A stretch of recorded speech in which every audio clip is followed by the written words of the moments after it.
এবার মার্কিন president Donald Trump রাশিয়াকে স্পষ্ট বার্তা দিলেন, ইউক্রেনে হামলা বন্ধ না করলে যুক্তরাষ্ট্র টমাহক ক্রুজ ক্ষেপণাস্ত্র দিয়ে দিবে।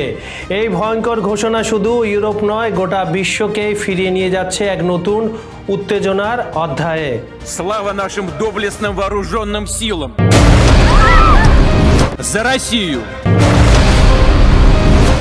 За победу! Ура! Plan is to bring them back to the Stone Age.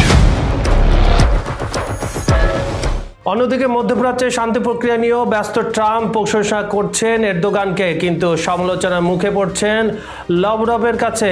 আর ফিলিস্তিনি সম্মেলনে যাচ্ছেন না নেতানিয়াহু। সব মিলিয়ে প্রশ্ন উঠছে, ট্রাম্প কি একসঙ্গে দুটি যুদ্ধক্ষেত্রে কূটনীতি সামলাতে পারছেন?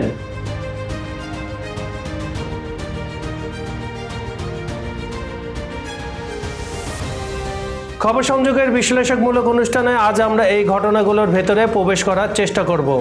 চলুন তাহলে শুনে আসা যাক। আলাস্কায় পুতিনের সঙ্গে ব্যর্থ বৈঠকের পর থেকে ট্রাম্পের ভাষা ক্রমেই কঠোর হচ্ছে। আমরা যেটা আগেও দেখেছি বহুবার। ইসরায়েল সফরে ভাষণ দিতে গিয়ে তিনি সাংবাদিকদের জানান, যদি এই যুদ্ধের মীমাংসা না হয় তাহলে আমি ইউক্রেনকে টমাহক পাঠাবো। এই বক্তব্যের মাধ্যমে একদিকে তিনি কিয়েভকে আশ্বস্ত করছেন, অন্যদিকে মস্কোকে চাপ দিচ্ছেন সরাসরি যুদ্ধবিরতির জন্য। কিন্তু পুতিন আগেই সতর্ক করেছিলেন, টমাহক সরবরাহ বড় ধরনের উত্তেজনা তৈরি করবে এবং ওয়াশিংটন মস্কো সম্পর্ককে গভীর সংকটে ফেলবে। এ যেন এক পুরনো ঠান্ডা যুদ্ধের দৃশ্য, যেখানে ইউরোপের সীমান্ত রেখা আবারও বড় শক্তিগুলোর কূটনৈতিক দাবার বোর্ডে পরিণত হচ্ছে।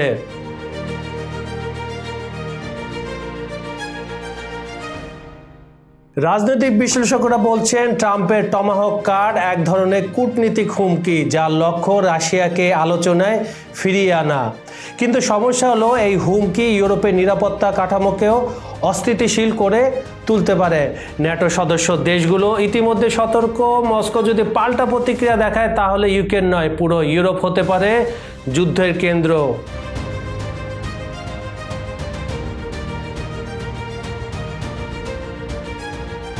আজকে সেকেন্ড সেগমেন্টে মধ্যপ্রাচ্য ট্রাম্পের শান্তি প্রচেষ্টা নিয়ে আলোচনা করব।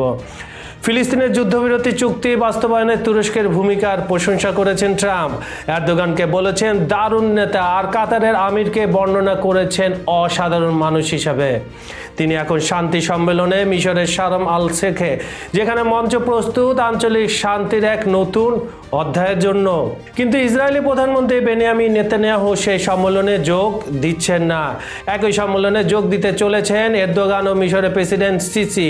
এই অনুপস্থিতি স্পষ্ট করছে ইসরায়েল ও যুক্তরাষ্ট্রের পরিকল্পনায় এখনো মতবিরোধ গভীর।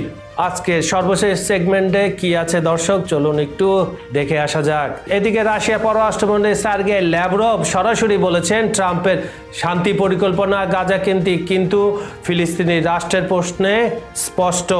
মস্কোর মতে ফিলিস্তিন রাষ্ট্রের স্বীকৃতি ও পশ্চিম তীরে ভবিষ্যৎ স্পষ্ট না করলে কোনো টেকসই শান্তি আসবে না।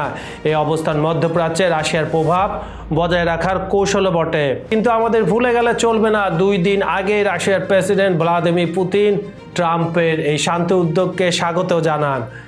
সেটা প্রেসিডেন্ট হিসাবে বক্তব্য ছিল, আর কূটনীতি হিসাবে পররাষ্ট্রমন্ত্রী আজকে এই বক্তব্য দিলেন।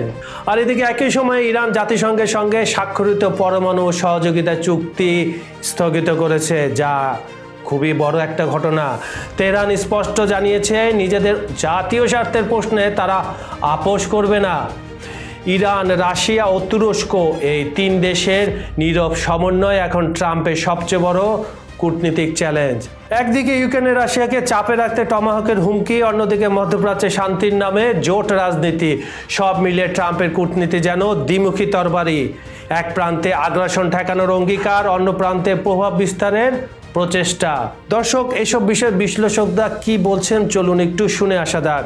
তাদের মতে এই দ্বৈত কৌশল হয়তো সাময়িক সাফল্য এনে দেবে, কিন্তু বিশ্ব রাজনীতির ভারসাম্য করে তুলছে আরও জটিল, যেখানে শান্তি ও সংঘাত উভয় একই মঞ্চে পাশাপাশি চলছে।